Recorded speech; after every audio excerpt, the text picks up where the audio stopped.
दरअसल ये बात है उस समय की जब आज के पाकिस्तान के पंजाब में पहली बार रेलवे लाइन बिछाई जा रही थी। तो इस काम में लगे हुए इंजीनियरों को हड़प्पा नामक स्थल पर खुदाई में ईंट मिलने लगी, लेकिन इनको इसकी इंपॉर्टेंस ना पता होने की वजह से इसमें से हजारों ईंट उखाड़ कर रेलवे लाइन के लिए ले गए। इसी वजह से काफी सारी इमारतें पूरी तरह से नष्ट हो गई। लेकिन उन लोगों को क्या पता था कि जिन ईंटों का इस्तेमाल वो लोग कर रहे हैं वो ईंट एक ऐसी विकसित सभ्यता के अवशेष हैं जो आज से हजारों साल पहले काफी एडवांस तरीके से रहा करती थी। इसके बाद 1920 में उत्खननकर्ताओं द्वारा जब इस जगह की खुदाई की गई तो उनके हाथ ऐसे सबूत लगे जिसने सबको हैरान कर दिया था। यहाँ भारत की एक बहुत पुरानी सभ्यता के अवशेष थे और यह जगह थी हड़प्पा सभ्यता की जगह, जो कि यहाँ जमीन के अंदर पूरा का पूरा शहर मौजूद था। इस खोज ने हमें इजिप्ट और मेसोपोटामिया के साथ लाकर खड़ा कर दिया था। अब जब शुरुआत में जिस जगह पर इस सभ्यता के सबूत मिले थे वो सिंधु नदी के किनारे का एरिया था, इसलिए इसका नाम भी रख दिया गया सिंधु घाटी सभ्यता। मगर ऐसा क्या हुआ कि इस सभ्यता का बिल्कुल नामो निशान मिट गया? चलिए इसके बारे में डिटेल से स्टडी करते हैं। हड़प्पा सभ्यता की जीवन शैली अगर आज हम देखते हैं तो आज भी काफी हैरानी होती है कि जब आज की तरह कोई आधुनिक उपकरण नहीं थे फिर भी वह कितना आधुनिक तरीके से और कितना व्यवस्थित तरीके से रहते थे। आज से 4500 साल पहले सिंधु घाटी सभ्यता अपने शिखर पर थी। कहा जाता है कि सिंधु घाटी सभ्यता के शहरों में उस समय करीब 5 मिलियन लोग रहा करते थे। सिंधु घाटी सभ्यता के विशेष बात ये थी कि यह पहली अर्बन सिविलाइजेशन थी, यानी पहली बार हमारी दुनिया में शहरों का निर्माण हो रहा था। इससे पहले लोग छोटे छोटे गांवों में ही रहा करते थे। वक्त बीतता गया और फिर छोटे छोटे कस्बे बनाए गए और फिर इन लोगों ने शहरों का निर्माण किया। पुरातत्वविदों को कई सारे पक्के घर भी मिले हैं, यहाँ तक कि कुछ घरों में उस समय भी टॉयलेट बनाए हुए मिले हैं। दोस्तों, आपको पता होगा कि हड़प्पा सभ्यता को दुनिया की सबसे पुरानी सभ्यताओं में से एक माना जाता है। भारत का इतिहास भी इसी सभ्यता से शुरू होता है और यह सभ्यता लगभग 2500 ईस्वी पूर्व दक्षिण एशिया के पश्चिमी भाग में फैली हुई थी, जो वर्तमान में पाकिस्तान व पश्चिमी भारत के नाम से जाना जाता है। इस सभ्यता के आज तक सैकड़ों स्थल खोजे जा चुके हैं, जिसमें से मोहनजोदड़ो सबसे प्रमुख माना जाता है, जो आज के पाकिस्तान में सिंध प्रांत में स्थित है। इतनी पुरानी सभ्यता होने का पता कैसे लगाया?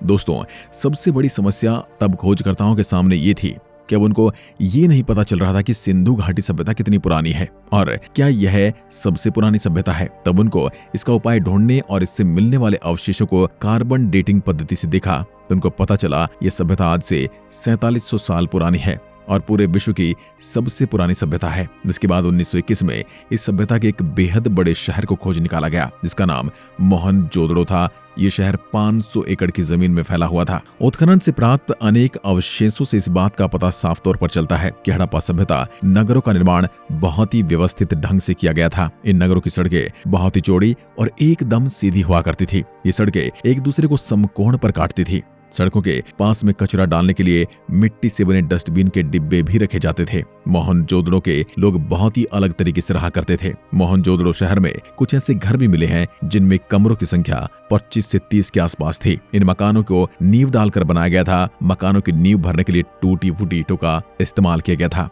हड़प्पा सभ्यता के घरों को बनाने के लिए जिन ईंटों का इस्तेमाल किया जाता था वह कोई आम ईंट नहीं है, बल्कि वाटरप्रूफ और बहुत ही अच्छी तरह पकी हुई ईंट थी। इन ईंटों के ऊपर जिप्सम के गारे के ऊपर चारकोल की परत चढ़ाई गई थी। चारकोल की परत पानी को लीक होने से रोकती है, जिससे पता चलता है कि वो चारकोल के संबंध में भी जानते थे, जिस कारण यह ईंटें हजारों सालों के बाद आज भी सही सलामत है। पड़ोसियों के बीच लड़ाई से बचने के लिए मकान निर्माण के वक्त 2 मकानों के बीच में जगह छोड़ दिया करते थे। दोस्तों, कुछ घरों में अंग्रेजी शौचालय के होने के भी प्रमाण मिलते हैं। मकान निर्माण के वक्त ईंटों को जोड़ने के लिए मिट्टी के गारे का इस्तेमाल किया जाता था, जिससे मजबूती ऐसी हजारों साल के बाद भी वह दीवारें बिल्कुल सही सलामत है। मोहनजोदड़ो में 2 मंजिल के मकान होने के भी सबूत मिले हैं। इनमें बेसिकली निचली मंजिल पर शौचालय हुआ करता था, लेकिन कुछ जगह पर ऊपरी मंजिल में भी शौचालय होने के सबूत मिले हैं। मोहनजोदड़ो शहर में 700 से ज्यादा संख्या में कुएं होने के प्रमाण मिले हैं। इसके साथ ही कुछ जगह पर अग्निकुंड भी बरामद हुए हैं, जिससे हम इस बात का अंदाजा लगा सकते हैं कि उस वक्त भी लोग तंत्र विद्या का सहारा लिया करते थे। उस वक्त भी लोग कितना सफाई का ध्यान रखते थे, इस बात की गवाही हड़प्पा सभ्यता के शहरों में बनी है। वो नालियां देती हैं जो कि इतनी व्यवस्थित ढंग से बनाई गई थी कि आज के जानकार भी देखकर हैरान हो जाते हैं। सिंधु घाटी सभ्यता के जो 2 सबसे बड़े शहर थे वो थे हड़प्पा और मोहनजोदड़ो। इस सभ्यता में जो गांव के लोग होते थे वो पशुपालन और खेतीबाड़ी करते थे। और शहर में रहने वाले लोग तो दूसरे देश के साथ व्यापार तक करते थे। इन लोगों के समाज में कई तरह के पेशेवर लोग रहते थे, जैसे कि सोनार, कुम्हार, लकड़ी का काम करने वाले लोग, कारीगर और ईंट बनाने वाले पेशेवर लोग। मोहन जोदड़ों की लिपि।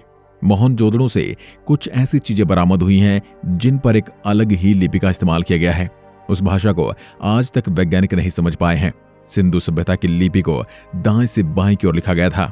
अगर उस भाषा के बारे में कुछ आइडिया हो जाता है तो हजारों साल पुरानी सभ्यता के कई रहस्यों से पर्दा उठ सकता है।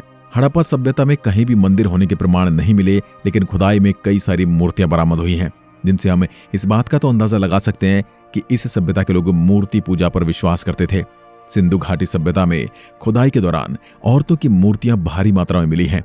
ऐसा हो सकता है कि इन लोगों के समाज में औरतों की दशा काफी अच्छी थी और ये लोग औरतों की काफी इज्जत करते थे। ये माना जाता है कि सिंधु घाटी के लोग काफी धार्मिक थे, लेकिन टेम्पल जैसा कोई बड़ा स्ट्रक्चर खुदाई के दौरान नहीं मिला है। हड़प्पा सभ्यता कहां तक फैली हुई थी, लेकिन काम यहीं समाप्त नहीं हुआ दोस्तों। फिर हमारे पुरातत्व ने यह पता लगाने की सोची क्या सभ्यता यहीं तक थी या ये और भी जगह पर थी। इन्होंने फिर से रिसर्च करनी शुरू कर दी और पता लगा लिया कि ये यहां पे नहीं बल्कि पूरे उत्तर भारत में थी। यह तो पूरे उत्तर भारत में त्रिभुजाकार में फैली हुई थी दोस्तों। तब उन्होंने सोचा कि इसका मिलने वाला पहला स्थल हड़प्पा है, तो सर जॉन मार्शल ने इसका नाम बदलकर हड़प्पा सभ्यता रख दिया। आखिर इतनी बड़ी सभ्यता कैसे गायब हो गई? आज से कुछ 4000 साल पहले इस सभ्यता का पतन शुरू हो गया था, लेकिन यह क्या घटना थी जिसके बारे में स्पष्ट कोई नहीं जानता है। इसको लेकर इतिहासकारों की अलग अलग राय है। एक सच ये भी है कि सिंधु घाटी सभ्यता नदियों के किनारे बसी हुई थी और सिंधु नदी अपने भयंकर बहाव के लिए जानी जाती थी, जो शहरों और गांवों को बहाकर ले जाती थी। कई इतिहासकार मानते हैं कि बाढ़ से यह सभ्यता खत्म हो गई, लेकिन नहीं, कुछ मानते हैं कि बाढ़ से इस सभ्यता का अंत नहीं हो सकता। इसलिए वो और भी बातें बताते हैं और वो कहते हैं कि इन शहरों में कोई बड़ी महामारी फैली होगी जिससे शहरों की आबादी एकदम से खत्म हो गई।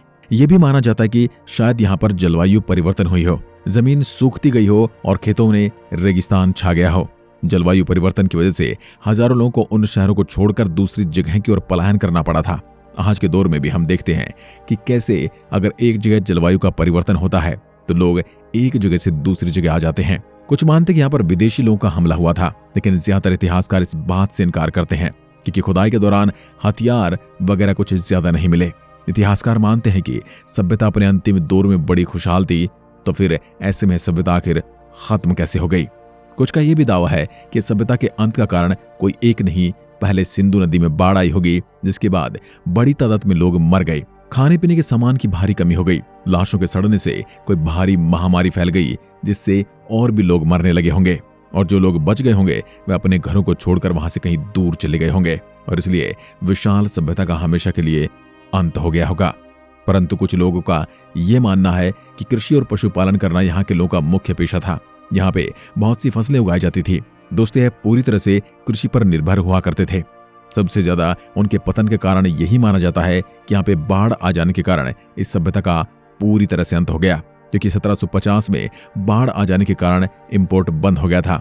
इन सब कारणों की वजह से सिंधु घाटी सभ्यता का अंत हो गया। वैसे तो हजारों साल बीत चुके हैं इस सभ्यता के अंत हुए, लेकिन तब से आज तक निरंतरता की एक ऐसी लहर चल रही है जो आज भी हमें उसी हजारों साल पुराने इतिहास से जोड़ती है। अब आप उसे लेकर क्या सोचते हैं, कमेंट में लिखकर जरूर बताएं। एक बार फिर मिलते हैं, तब तक के लिए नमस्कार, धन्यवाद।